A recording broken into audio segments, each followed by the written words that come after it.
price of freedom is high. And it's a price I'm willing to pay. You told me not to trust anyone. This is how it ends. Everything goes.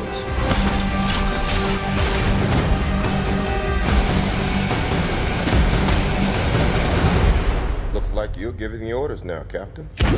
Damn right.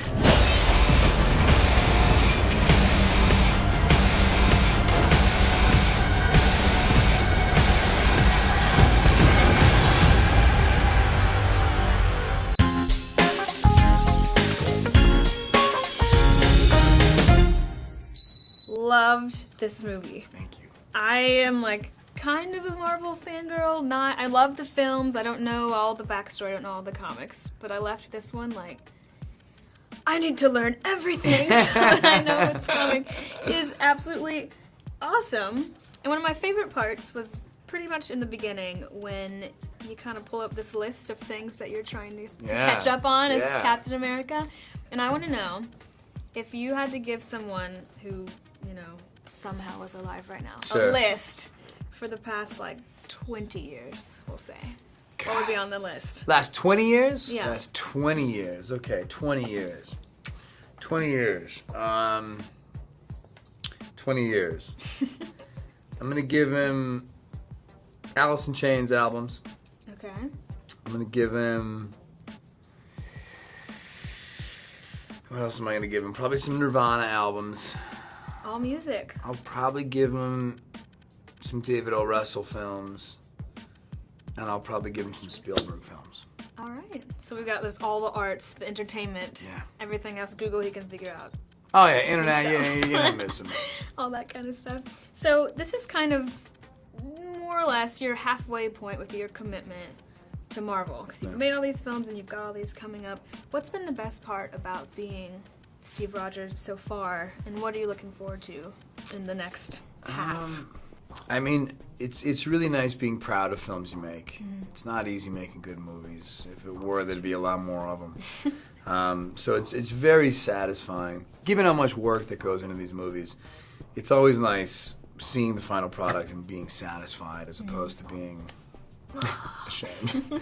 And it's opened a lot of doors. It's provided a lot of opportunities.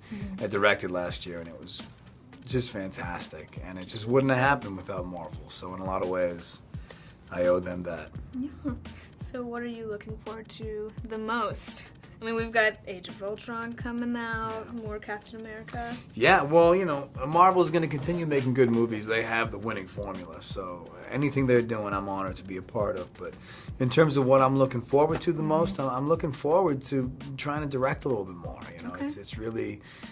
The Marvel universe has opened that door for me, and I'm eternally grateful. But it was a really satisfying experience last time, and I'm kind of excited to dive back in and give it another shot. Very cool. All it takes is one step. People are gonna die. I can't let that happen. Captain America needs my help. When do we start? We just did. Okay, so just about this film. Can you speak a little bit about the timeliness of, it's a political thriller and it's also an action film, and you know, we've got all this stuff about the NSA right now and Edward Snowden.